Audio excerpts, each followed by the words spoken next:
Czechoslovakia, 6-2, 1-6, and 7-6. Coco had a chance to win the match during the third set tiebreaker. She faltered on what should have been an easy forehand tap with Buchova out of position. This was the first time in 7 trips to Wimbledon that Coco had made it to the semifinals. The Dodgers have accepted an invitation from the White House to be honored by Trump for winning the World Series in 2025. The celebration is scheduled for July 23rd. Interesting decision by the Dodgers, who stood up to Trump's immigration raids last year in L.A. Dodger security personnel blocked ICE agents from entering Dodger Stadium property to look for suspected undocumented immigrants. No debates, no speculation, just the info you need. That's your KBLA Sports Minute. I'm Ray Richardson on KBLA Talk 1580. All I need is one mic. With a KBLA Talk 1580 editorial, I'm Tavis Smiley. Let's get something straight, shall we? Holding a black elected official accountable is not the same as having a personal beef with them. That distinction matters, and too often it gets blurred, sometimes on purpose, I think. The minute someone raises a real concern about outcomes, about votes, about spending priorities, about broken promises, it gets reframed as an attack, as disrespect, as tearing down our own. We need to stop that, y'all. That framing does a disservice to the very communities these leaders represent. Accountability is not betrayal. Accountability is what elected office requires from everybody, regardless of the seat or who's sitting in it. Let me ask you a quick question. Do you think I have a personal beef with Donald Trump? It ain't personal. It's his anti-black policies. You feel me? So why is it always framed as personal animus when the critique is in black? See, you can miss me with that mess. Black communities have fought too hard and for too long to get representation at the table. That fight doesn't end once someone wins an election and becomes president of the country, or for that matter, the city council. If anything, it raises the stakes. Representation without results is not the goal. Representation that delivers, now that's the goal. So, in the future, when we talk about a policy failure, let's talk about the policy.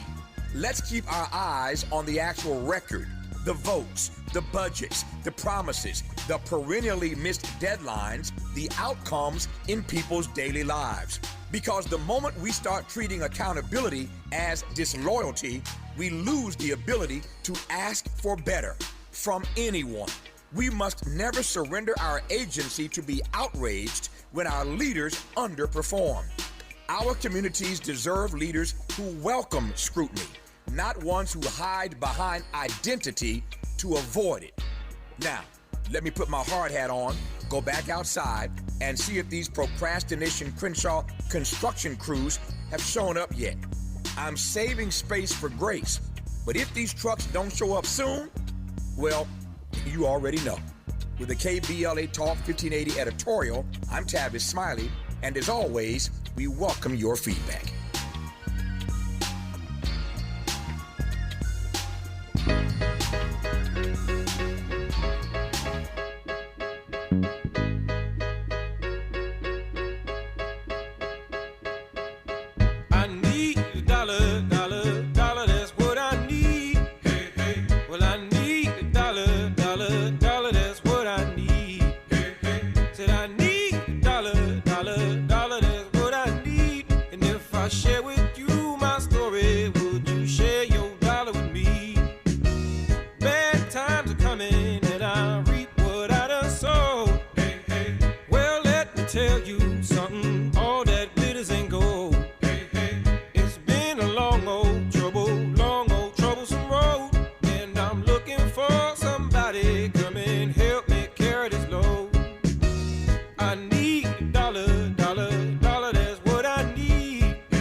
KBLA Talk 1580. Okay, so this is what we call Freedmen Friday. We do it every Friday, second hour of the show.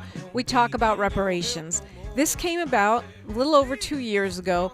I was in a meeting with a bunch of black leaders, and I'm talking about powerful leaders from Southern California. Not no, little soft newcomers. Really solid, strong black leaders. I was sitting around a table with these folks, and I was stunned by the fact that many of them knew very little about what was happening in the reparations space. Really, really surprised me.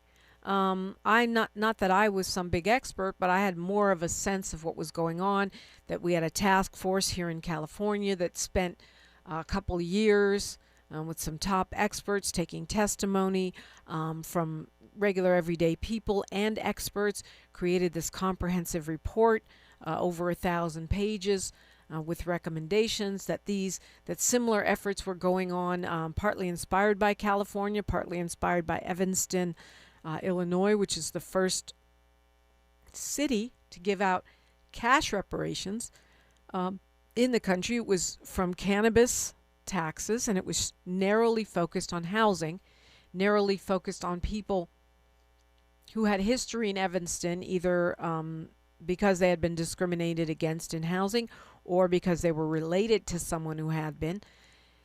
And so there was a lot going on. This over 2 years ago, and so I decided we ought to focus on this every week, at least an hour. These weeks we have 3 hours a day. We talk about a lot of different things.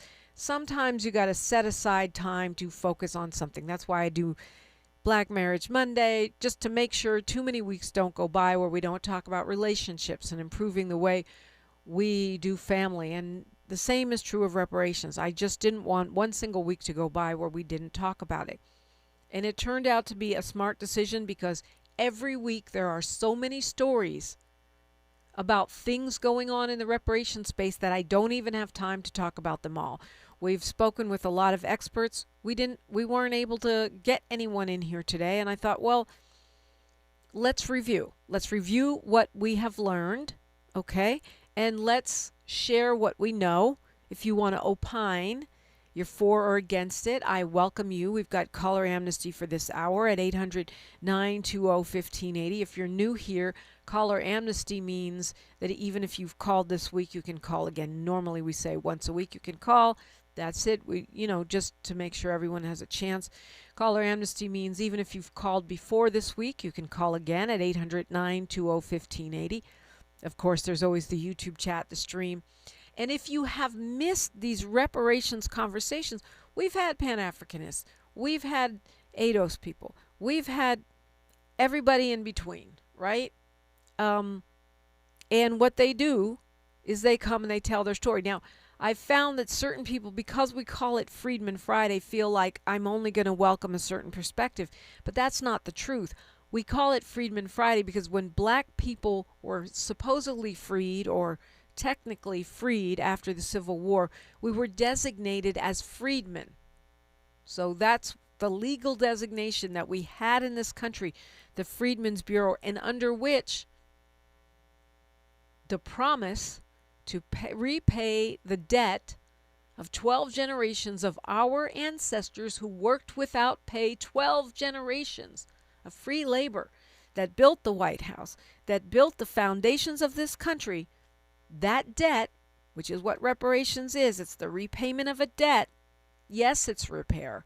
I mean, that's the part, that's the healing part, the part we, have some responsibility to do ourselves, healing ourselves, undoing the harms and badges of slavery. But there's another part, which is a debt, the debt that is owed to us. Why is the United States of America a superpower? 12 generations of unpaid labor. I mean, yeah, there's other things too, colonization, exploitation of other nations, but the very basic foundation of the riches of this great nation is the unpaid labor of 12 generations of my enslaved ancestors and yours. Okay? So that's where we start. But the revolutionary and important thing to understand when we talk about reparations today is that it is not just the debt owed from our enslavement. It is also the debt owed from the subsequent harms of Jim Crow. Those harms that continue to this day. The remnants, the badges. When you say, okay, slavery's over, you're free, but there was no protection from future harm, no repayment for the labor, no repayment for the land, the wealth that's been stolen since. Everything from Bruce's Beach to Black Wall Street and the hundreds and hundreds of towns that were flooded, burned, looted, and had wealth taken from black people. Some of those harms continue today. That's what we're talking about. We're not just talking about enslavement. So if you want to be up to date with how scholars and experts are thinking and talking and calculating what our reparation needs to look like, that is the thinking. So the United States had some principles on reparations, which the California Task Force built on. And those are 5 forms of reparations that a full and effective reparations plan must include. 1, restitution. 2, compensation. 3, rehabilitation. 4, satisfaction. And 5, and we know we ain't seen this yet, guarantees of non-repetition. Guarantees of non-repetition. 800-920-1580. That's the number if you want to say a thing about a thing, and there is much to unpack. We've got a bunch of stories happening this past week in the reparation space. I'm so proud of us, so joyful for us that even in the midst of an administration, an authoritarian administration that has stated in no uncertain terms, not just with their vote at the UN against reparations and against the declaration that the enslavement of us, black people, was the gravest crime against humanity, but in a statement, an explicit statement by the president that he does not support reparations, we continue to see progress. We continue to see progress in this second term. And that is something I'm very proud of. I love that for us. I love that for us globally, locally, and nationally. Let's go to Shayon calling us from Long Beach. Good morning. Shayon, you there? Okay. I guess Shayon is, maybe he's on mute. We'll talk to Shayon when we come forward on KBLA Talk 1580. Thanks for starting your morning off with a voice that speaks truth to power and the powerless, getting to the heart of what matters most in our community. This is where authentic conversation meets real action. From breaking news and politics to culture and community solutions, this is where you hear perspectives you won't hear anywhere else. This is where we come together, get informed, and make change happen. You're inside First Things First with Dominique DePrima on KBLA Talk 1580. Good morning, sunshine. You make my day.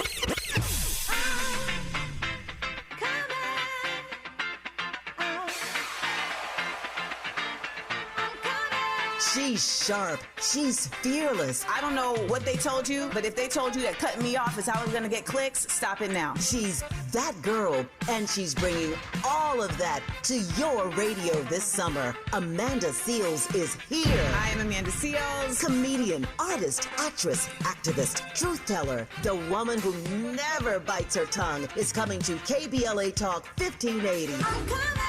And baby, the conversations are about to be unmatched. Every Friday, she's going to be lit noon to 2 p.m. and back again 4 to 6 p.m. Starting Friday, July 17th, only on KBLA Talk 1580. Amanda Seales, keeping it real, keeping it raw, and keeping it rooted. Politics, pop culture, black excellence, the stuff they don't want us talking about. Amanda's talking about all of it. You keep interrupting me when I'm talking, and you don't want to hear the point that I'm going to make. And yet you want me to respect your point. And that's not how a debate works. This is not your average radio show. This is a Seales Summer. Fridays, noon to 2, 4 to 6. Starting Friday, July 17th. Only on KBLA Talk 1580. Don't just listen. Tune in. At Charmin, we heard you shouldn't talk about going to the bathroom in public, so we decided to sing about it. Charmin Ultra Strong. You can use less, better than the rest. Charmin Ultra Strong. Your booty past the clean test. Salmon weave texture, it's the best. Study up, teach a lesson on fresh. Your booty past the clean test. Yes, sir. Charmin Ultra Strong. Charmin Ultra Strong with diamond weave texture cleans better than the leading one-ply brand, so you can use less. Enjoy the go with Charmin. This November, you'll decide who leads California. So shouldn't you hear directly from the people asking for your vote? Join us for California Voices, a political town hall and ballot forum, Saturday, October 3rd, 2026. Meet candidates running for governor, lieutenant governor, attorney general, and other major statewide and local offices, including mayor of Los Angeles, city attorney, and LA County sheriff. Get clear, nonpartisan breakdowns of the propositions on your November ballot, both sides, no spin. And ask your questions directly, in real conversation, face to face. California Voices is brought to you by KBLA Talk 1580 and the Empowerment Congress, giving you the information you need before you vote. Mark your calendar, Saturday, October 3rd, 2026, California Voices. Follow KBLA 1580 for details and download the KBLA 1580 app. Your vote, your voice. Be there. The conversation continues right now with Dominique DePrima on First Things First. Absolutely. We're doing Reparations Freestyle. You're invited in at 800-920-1580, 800-920-1580. I want to remind you what I said at the top of the show for my sleepy heads that just got up. First half of next hour, I'm going to reprise an interview that I did with Crazy Bone of Bone Thugs and Harmony. They got their star on the Hollywood Walk of Fame on Wednesday. And I have words after that. I've got some thoughts that I want to share with you. As someone who's been around for a minute, and somebody who likely was one of the first or the first to play Bone in this country, in this world, actually. Anyway, I got thoughts, and I'm looking forward to hearing Crazy's interview again, because it was a good one. Shayon is here. We're talking reparations like we do every single Friday. Good morning, Shayon.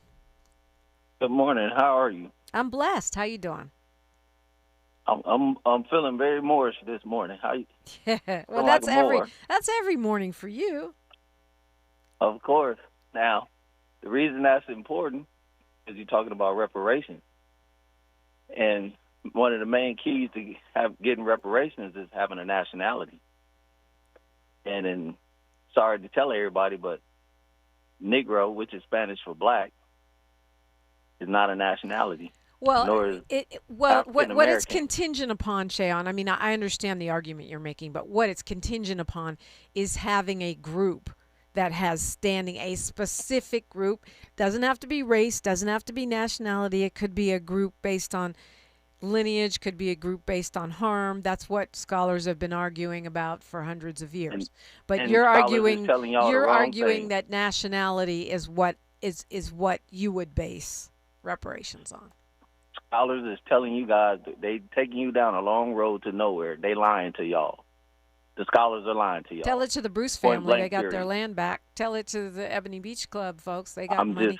Tell it to the folks in Evanston who got money for housing. I'm just telling you, if you look at the history and you trace the term Negro back to its origins, which is the 1400s and the Iberian Peninsula, that was placed on defeated Moors, and that's how they took everything from us, even here on this land. Because when you go to the 1600s, 1681, in Jamestown, Virginia, the House of Burgess just declared everyone to be a Negro, because in that legal status, you are slave property. Well, I understand Spanish. Negro literally means black. And we've been called lots of things. We've been called slaves. We've been called colored. We've been called Negro. We've been called another word that I'm not going to say on the radio. The legal designation after our enslavement was freedmen, though. Well, I'm just giving you the facts, Dominique. That's also a That's fact. all I'm doing. That's also a fact. Well, So tell me how. So walk us through this. How does that work in your opinion? You say we are not black, we are not Negro, we are not freedmen, we are Moors, and then what happens? And then once we identify ourselves as more openly, then we go after everything to get the land back, all of that. But you can't get it. Land back based on what? Because, legally there were no people designated as Moors owning land. So what are you talking about, the 40 acres and a mule? What land are you talking about? I'm talking about the land, America, that we standing on. Because the whole thing. Our population, our Aboriginal indigenous population was converted, was basically told that we're no longer Moors, that we're Negro. And under that legal status, that gave them the right under the legal status to usurp and take everything from you.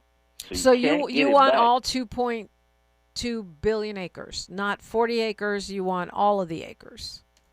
Well, ask yourself this: do you want some fiat currency that can be inflated, or do we want the land back? I'm asking you. Called in here to tell me your theory of reparations based on your Moorish identification. So I'm asking you how that works in your opinion. I have my own theories. I talk about them every week. Yes. Well, once you declare your nationality, because under the nationality of Moors, which is what they took from us, and then they reclassified us as Negro and took the land from us under that legal status. So in order to get it back, you have to be who your ancestors was. Now, why you think they always keep everything in the civil rights instead of a human rights? Because there's no human rights for people who are classified as Negro. I'm talking the legalese. This is what the lawyers. I mean, but you know that Dred Scott is no longer the law of the land, right? Well, let's go down that rabbit hole. At least technically it isn't. Well, I mean, Carmelo Anthony may have a different experience, but technically we do have rights in this country. Well, Dred Scott. Okay. 1857. Come on and land for me, because we're talking reparations. Really I don't want to go down this, because you and I have been down this rabbit hole before. We've been talking for many years, just to be clear. Okay, well, let me say this about Dred Scott really quick. Yes, sir. Dred Scott lost because he was classified as a Negro. He pleaded abatement. He agreed to be Negro. He lost because he was plaintiff in error, because Negroes are slave property in the law. That's why the Supreme Court ruled I understand the theory behind that, but also he's a black man in America. You know what I mean? Like, Carmelo was not designated as Negro. I'm sure you'll argue that he was. But the argument that has nothing to do with the fact that we're black and something only to do with what we're designated in terms of the wording of it, I think is optimistic. Well, I'm optimistic, to put it mildly. I'm going to sum it up like this. Yes, sir. The light shines in the darkness, but Indeed. The darkness comprehended it not. As long as we keep going down the rabbit hole and being Afro-Americans, Negro, people of color, and minority, and all of that nonsense, we'll never obtain the goal. Only way to get there, declare your nationality as Moors, we can get everything back. Plain and simple. Some scholars and lawyers have been lying to y'all. Point blank, period. I ain't got no motivation to lie. All right, Sean. Appreciate you. You know what? One thing I appreciate about Sean be paying attention. Reading, writing, not just spouting. And I appreciate that about you. Thank you for the call. That one there sends me stuff to read, like, have you read this? Are you paying attention? I told you it's caller amnesty, so you got something to say. They're percolating in the chat, which is at YouTube at KBLA 1580. Then please feel free to say it right here. If you've missed any of the last 2 years of our Fridays, they are all available wherever you get your podcast for free. They are also available on YouTube. I have them hashtagged Freedmen Fridays so that you can easily find them. And, we have got a lot of great conversations there. Marcus McDonald talking about what they are doing right now in South Carolina, where they where the Gullah Geechee are demanding that the plantation land be turned over to the descendants of the people who were enslaved on there. Sharice Cryer talking about how we fared in this election. Attorney Nkichi Taifa speaking on what that UN resolution means. She was there, what it means, the declaration that enslavement was the gravest crime against humanity, and the statement in support of reparations, which was championed by the Ghanaian president, but voted yes on by the entire world, except for Argentina, Israel, and the United States. There's a conversation with Reverend Dr. Robert Turner, who does the marches for reparations every single month out of Baltimore, and is has written on it. We've had attorney Lisa Holder on the show, Dr. Marcus Anthony, so many great conversations over the past 2 years with Cam Howard, Dr. Nina Gilbert, just a great lineup of various reparations scholars and activists. Arthur Watkins, a lot of people were fired up about that. He's trying to do like an ADL for Black Americans. Sidney Calloway was on. And so we've had just a range of reparationists from various jurisdictions, people with different commissions and task forces and protests on city and county levels. Dr. Heber Brown was on with us. We've had almost every member of the task force, including Senator Stephen Bradford, multiple times have been on here. We've had members of the California Congressional Black Caucus who have, talked about their wins and their failure around reparations. So definitely catch up. Kevin Cosney was on with the Black Power Network, the California Black Power Network. So definitely catch up. Michael Wu joined us. In other words, there is an entire library of podcasts around reparations. Hashtag Freedmen Friday on YouTube. You can find them wherever you get your pods. Any of our podcasts you can find wherever you get your pods. Right now, though, we've got stuff to cover, stuff to touch on. We're doing some freestyle Freedmen Friday. Let's see if I've learned anything over the past 2 years of doing this. See if you have. I'd love to hear from you, what you've learned, what you can share. We just talked about the UN principles on reparations. There are 5 forms of reparations that they consider necessary. And upon which the California Reparations Task Force was built. I've got some other news and updates for you. Love to hear from you. It's Freedmen Friday Freestyle. I'll say that 5 times fast. I'm Dominique DePrima for KBLA Talk 1580. Where the overlooked become unmissable, this is KBLA Talk 1580.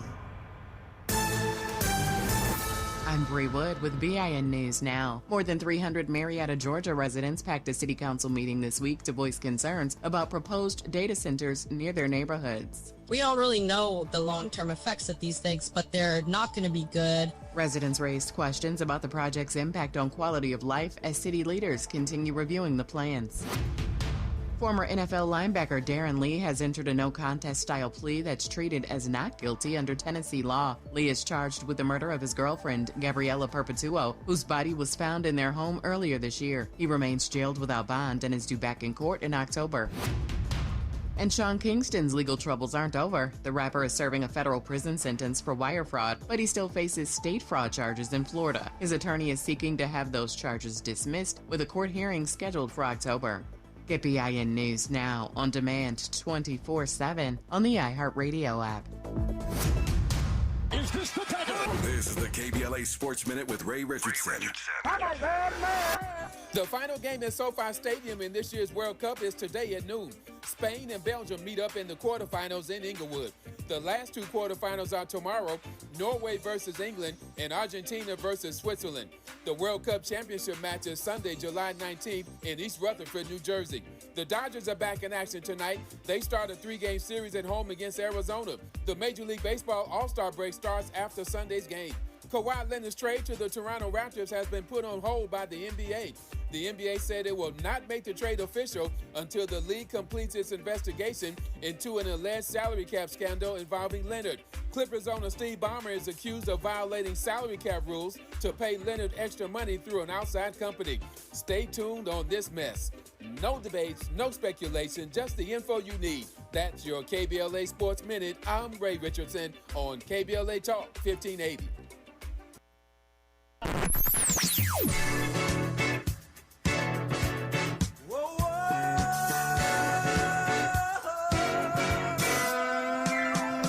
This is KBLA Talk 1580. Talk radio.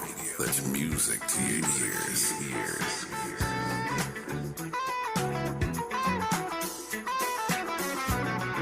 We're unapologetically progressive. KBLA Talk 1580. As the poet laureate of Harlem, Langston Hughes, once said, I too sing America. I am the darker brother. They send me to eat in the kitchen when company comes, but I laugh and eat well and grow strong. Tomorrow, I'll sit at the table when company comes. Nobody dare say to me, eat in the kitchen then. Besides, they'll see how beautiful I am and be ashamed. I too am America. KBLA Talk 1580 and the Inner City Youth Orchestra of Los Angeles invite you to attend the 18th season finale concert, I Too Sing America, honoring the 250th anniversary of the United States of America, this Sunday, July 12, 3 p.m. at the Walt Disney Concert Hall. Curated by conductor Charles Dickerson and performed by the largest orchestra of color in the nation, I Too Sing America promises to be a show you won't soon forget. This Sunday, July 12, 3 p.m. at the Walt Disney Concert Hall in downtown Los Angeles. Purchase tickets at icyola.org or from the Music Center box office at musiccenter.org. I too sing America. Don't be anxious or confused about AI. Take control of your career when you get the skills to tackle real business problems and design specialized solutions. HR Dive reported that entry-level talent with applied AI credentials can receive up to a 25% salary boost. But where do you find training that you can trust? Future-proof your career and deliver more value with Humans Lead the Way AI. Their hybrid learning courses use practical definitions, real-world examples, and strategic insights to help you and your team understand AI with confidence. No magic, no hacks, no shortcuts. Just practical knowledge that helps you use AI more successfully. Don't wait. AI can never replace people who know how to use it well. Register for courses today at humansleadtheway.com. That's humansleadtheway.com. Unapologetically progressive. You're listening to KBLA Talk 1580. We don't tell you what to think, just what to think about. We're not for everybody, but we're for everybody. You're listening to KBLA Talk 1580. Indeed, you are. And we are, I say, freestyling on a Freedmen Friday. And I am welcoming you in at 800-920-1580. Talk about reparations, what you think about it, your opinion, what you've learned over these past couple of years. So, update. A delegation from Jamaica will travel to the UK in September to formally lodge a petition for reparations with King Charles. They say they're seeking legal guidance now on the reparations claim from Britain. They announced this not long ago. They announced it about a week ago, a little over a week ago, at the Parliament there. The Cultural Minister, Olivia Grange, said that they will be going on September 6th and they are planning to take their mission for reparations to the next level. They talked about it last June. We heard, okay, we're planning to go after reparations from England, from the UK, but now it is real. They have put a date on it, and they are saying that they're making this request directly to King Charles because, quote, in his capacity as head of state of Jamaica and from whom we expect protection, we intend to petition King Charles. And on this historic day, she says, September 6, 1781, the Zong slave ship departed West Africa for Jamaica with 442 enslaved Africans. Now, can't get much more specific than that when we're talking about an actual group that we're discussing, not something general, not a proxy for race, which some right-wing scholars are now trying to say lineage, or even a harm group, i.e. in Evanston, where the Department of Justice for the United States of America has joined in to try to stop reparations there by saying basically that they're using race as a measuring stick. But in fact, not any black person can go to Evanston and just claim that they deserve reparations. You have to be part of the specific group that has ties to Evanston, which is what makes that a terrible argument. So unless they get some hack Trump judge, they're likely going to win that case in Evanston, and the program will stand. And I would argue that this case in Jamaica, where they're starting with a specific ship that left on a specific date with a very accurate number of enslaved persons on board. She goes on to say, throughout the journey, the ship ran into trouble and the captain kept throwing enslaved Africans overboard in order to claim insurance for loss of cargo. 140 enslaved Africans were killed, and the ship arrived on the Black River on the 21st of December, 1781. Another thing that we talked about, and I would encourage you to go back and listen to the latest conversation with Senator Steve Bradford just a couple months ago when he was running for insurance commissioner, pointing out that California has a law which was put on the books by the late, great Tom Hayden, then Senator Tom Hayden, which calls for transparency on the part of these insurance companies. Who dealt with insuring enslaved persons and how much profit did they make from it? This is still an area, a very fertile area that could be pursued, and I imagine will be pursued by reparations activists. At this point, there has been a number of generations of activists that have pursued reparations through the courts and have been denied on the basis of not having so-called standing. There are many scholars that say that they are concerned that any racially based claim will not hold up because of the increased scrutiny that is put on anything racially based in the courts. And I would add particularly so under this Trump white supremacist, white nationalist regime.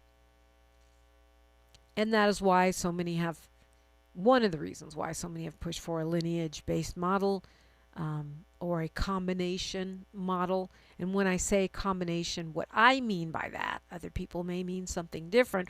What I mean is when you have lineage-based claims like it's laid out in the California Task Force, where certain benefits, i.e. cash reparations, go to the descendants of persons enslaved in this country, who can trace their roots through various means to this country.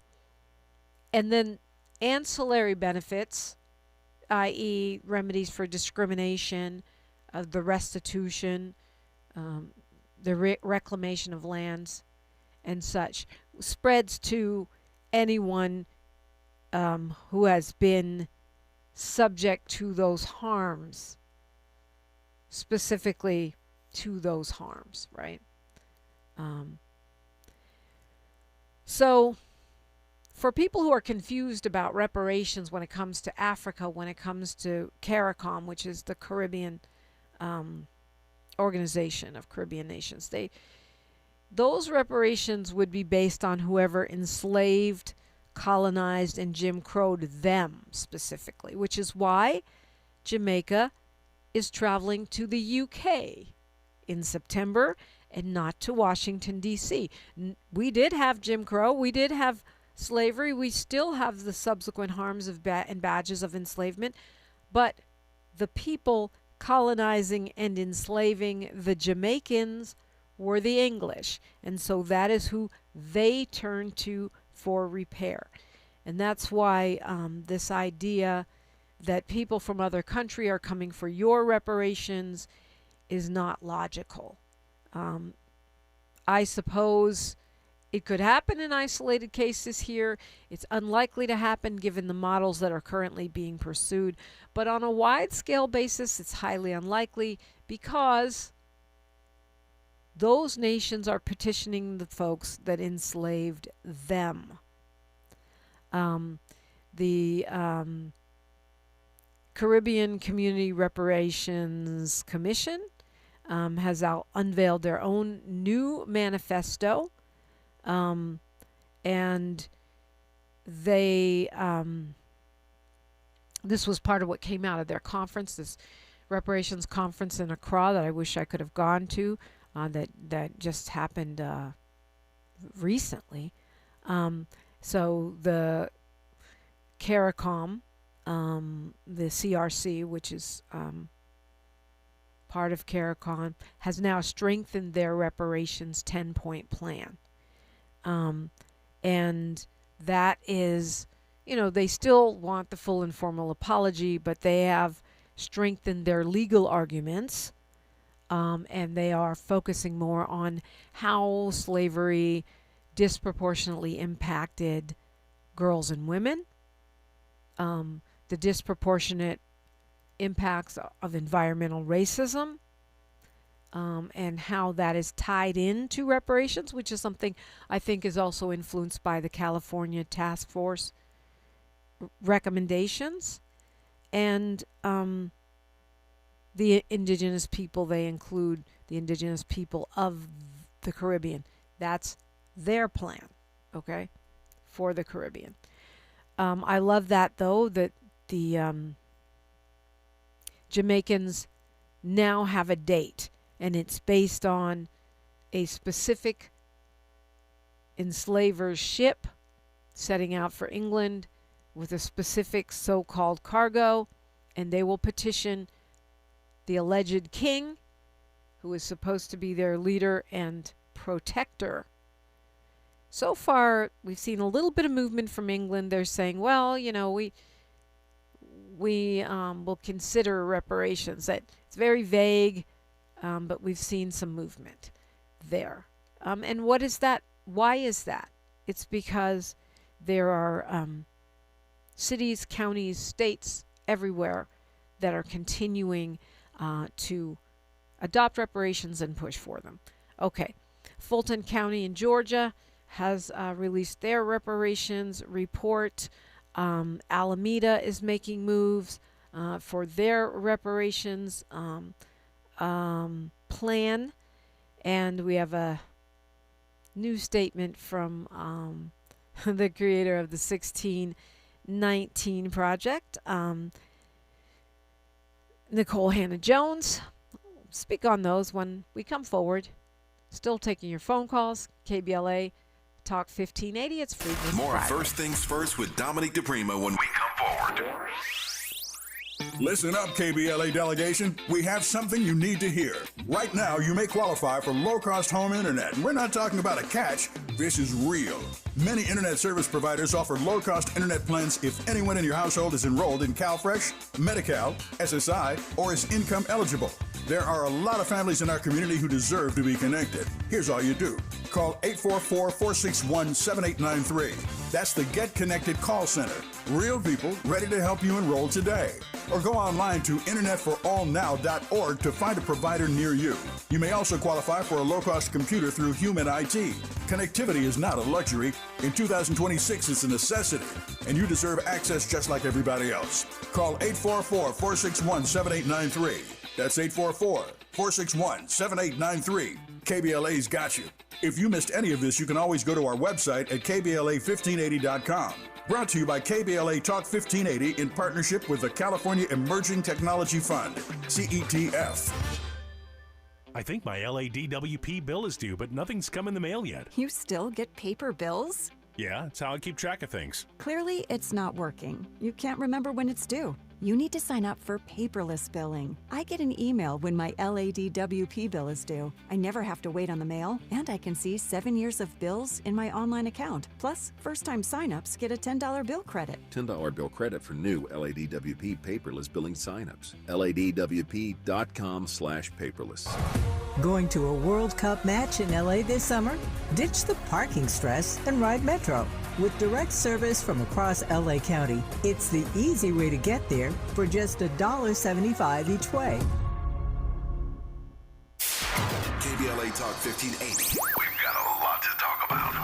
KBLA Talk 1580, connecting you with services and solutions. Created with a share of the 1984 Olympic Games surplus, LA 84 began operations in 1985 as a grant-making and educational foundation. Today, the LA 84 Foundation supports hundreds of nonprofit youth sports organizations throughout Southern California annually, trains coaches, commissions research, convenes conferences, and maintains the world's premier Olympic and sports library collection. They are transforming lives and communities through the power of youth sports. To find out about youth sports programs for yourself or your child, and to get information about the grants and support they offer to schools and nonprofits, or if you want to make a donation, please visit la84.org. That's la84.org. Or you can call them at 323-730-4600.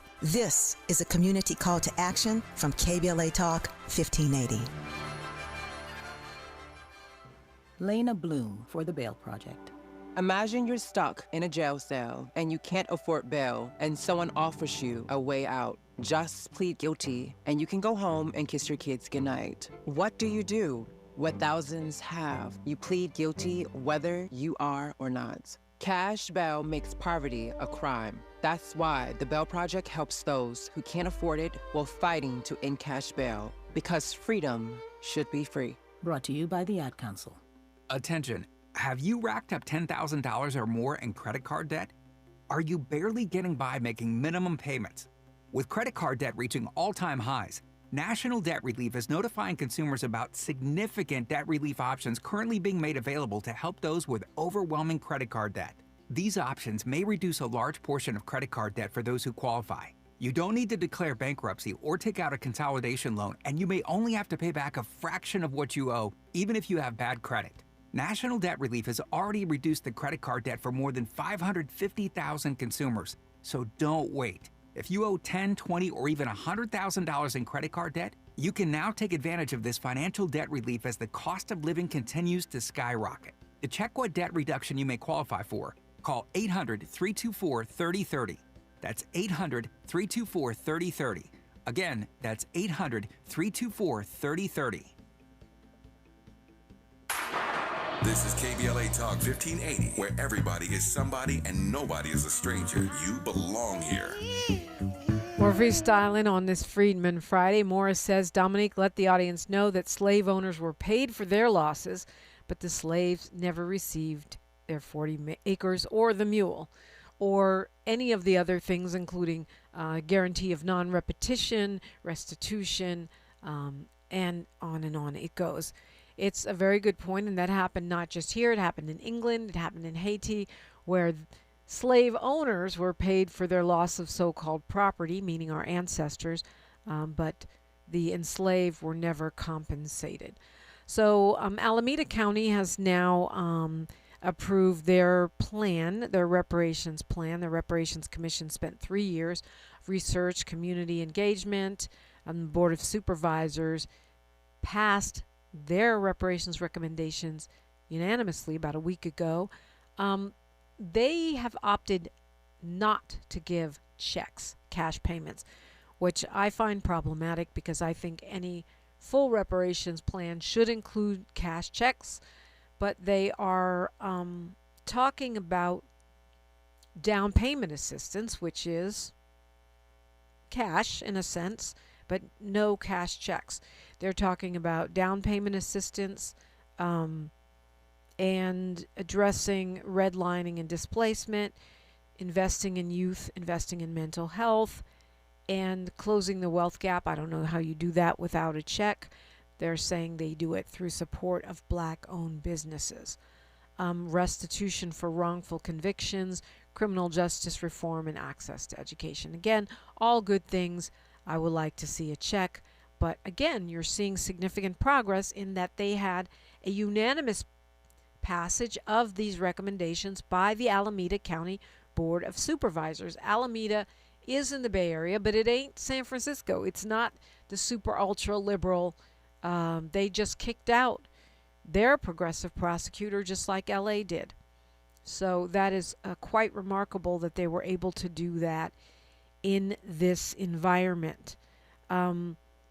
The reparations work of Fulton County is also quite remarkable. They have a 600-page report that they just released, and they've approved another $250,000 to extend the work on that report because it was limited to a very narrow scope in time and was only specifically to include things that are directly linked to Fulton County, Georgia. But every week when we do Freedmen Friday, I learn several stunning and important things.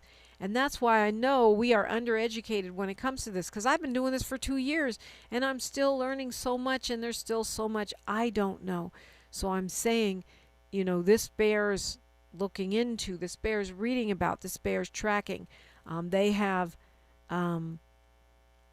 discovered so much. Among other things, they said owning one slave would lift a white person, owning one human, would lift a white person from poverty into the middle class or the wealthy, even if they didn't have land, because they could force that person to work for them and reap the benefits of that. They put it as owning somebody made you somebody. They also point out that enslaved persons were taxed, and looking at recovering that taxation as one formula for what cash payments and what could be paid. I was very impressed that they are working with the Nobel Committee to come up with a formula. Of course, Dr. Sandy Darity, who was also on this show, has his own formula based on the wealth gap, but looking at different formulas for what is actually owed in terms of a dollar amount. And they're pulling together data that's partly based on the extracted wealth from one human.